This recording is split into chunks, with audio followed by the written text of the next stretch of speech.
on the life and times of Mamdani is our friend Zuhdi Jasser. Dr. Jasser is a medical doctor. He was also commander in the Navy, and he's a Muslim reformist, American Islamic Forum for Democracy founder. He's also a candidate in Arizona's Republican primary in the 4th.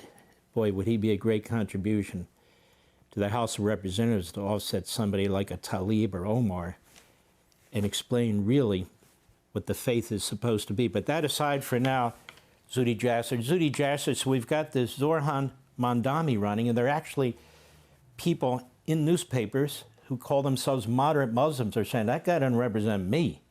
Now, the fact of the matter is he's being funded by the most radical organizations in America. He's being supported by Democrat Party operatives, even though nobody's actually talked about that.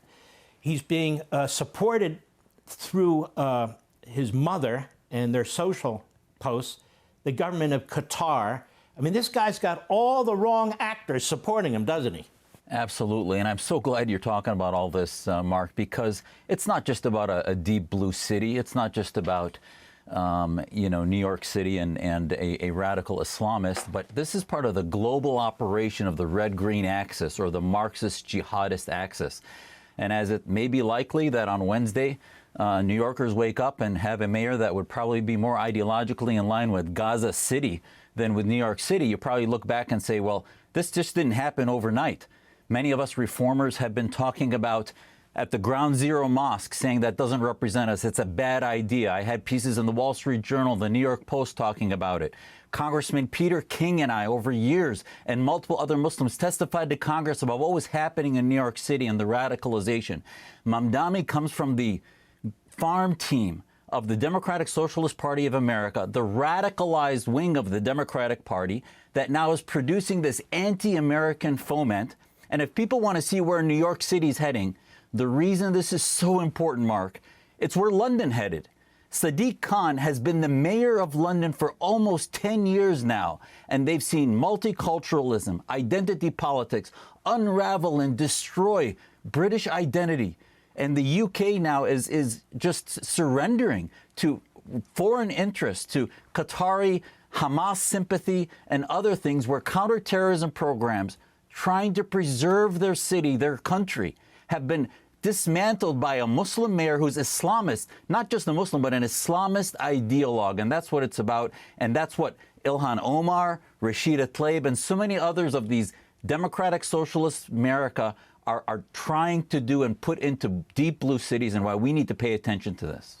And isn't it interesting, the biggest communist regime on the face of the earth is pouring money into this country, into our colleges and universities, buying as much land as they possibly can, trying to influence our media with different types of trips and so forth, influencing basketball and sporting events. Then probably the wealthiest Islamist regime, Qatar, is pouring even more money into our colleges and universities, into our businesses, into our politicians and law firms and so forth and so on. And at the same time this is going on, in the shadows, we have this Linda Sarsour, we have the Soros money pouring in, we have Tides Foundation, Ford Foundation, Rockefeller Foundation. The irony of Rockefeller and Ford and McCarthy and the rest of these guys who were capitalist titans, now their money is being used to fund communism, socialism, and Islamism. So we're getting it in every direction, aren't we? We are. And the radicalization has come full frontal, and there's nothing holds bar. The imams he's working with are radical imams that were radioactive post 9/11. Siraj Wahhaj, who I back in the 90s stood up and said that this guy is a radical that wants to replace the Constitution with the Quran. Mamdani just a couple weeks ago was taking pictures with Siraj Wahhaj, who is a radical, and now it seems to be normal. No, that's not normal, and it's going to erode our country. And we need to flip the script. And that's why I'm running for Congress, is because I think we need to flip the script, and I can confront these ideas. So many others can confront it. Our Clarity Coalition includes Muslims, non-Muslim, Jews, Christians, Hindus, and others that are American first and reject political Islam, reject socialist, far-left extremist ideas, because we want to save the West. And this is what we can learn from what's happening in New York City. A Republican might never be able to win New York City, but what we can do is create coalitions where it doesn't go from de Blasio to worse, but actually goes to more of a centrist type politics so that we can defeat these ideas more early on, which we've been asleep at for so many years. Click here to subscribe to the Fox News YouTube page to catch our hottest interviews and most compelling analysis. You won't get it anywhere else.